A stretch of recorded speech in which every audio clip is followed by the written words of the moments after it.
Today, I would like to share with you how to achieve Polygon surface center emission particles in C4D 2024. The other advantage of this technique is that you can separate polygonal surfaces and shoot particles. Start our instructional video today. It can be any model, and the torus is temporarily selected for teaching demonstration. First, create the mesh emitter. Switch to Emission panel to specify torus as geometry. For a more intuitive view, check Draw Radius. Emission mode is switched to point. Now the particle emission looks messy. Change the emission mode to per frame.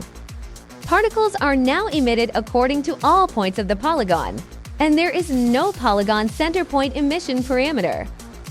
If I switch to surface emission, it's random, which obviously doesn't meet my needs. So we can't make it happen? In fact, no. You can use matrices and cloning to achieve more advanced operations. And I'm going to show you how. Create a matrix object, change the mode to an object, and then specify the torus in it. Change the distribution to polygon center and modify the drawing size. Select particle emitter, change the mode to point, and then specify geometry as a matrix object. If we play back the timeline, we get particles emitted according to the center of the polygon surface. So let's play with a little different particle emission mode. Create a new clone object, change the mode to object, and specify the torus in it. Then create a new cube as a child of the clone object. Select the cloned object to switch the distribution mode from surface to polygon center. Select the cube and turn it into an editable polygon. Switch object mode to point mode. Select all points. Right mouse button collapse command. The cube becomes a point. Ray enable clones. Select the matrix object to replace the torus object with a clone.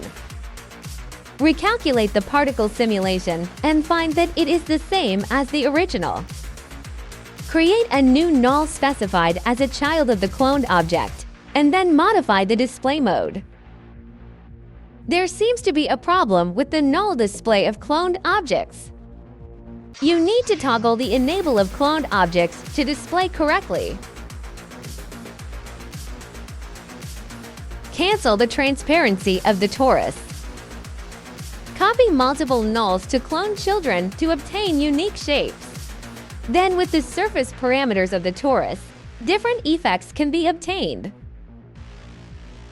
Finally, change the distribution pattern of the matrix to vertices. Do some displacement and deformation treatment on the shape of the torus. So those are some of the different ways I can think of using polygonal surfaces to emit particles. Let's show a little bit what form the clone vector will get by modifying the parameters. You don't have to follow me. I'm just demonstrating my idea, by the way. It would be boring just to fly infinitely according to normals. First, the particles are colored according to the distance they have traveled.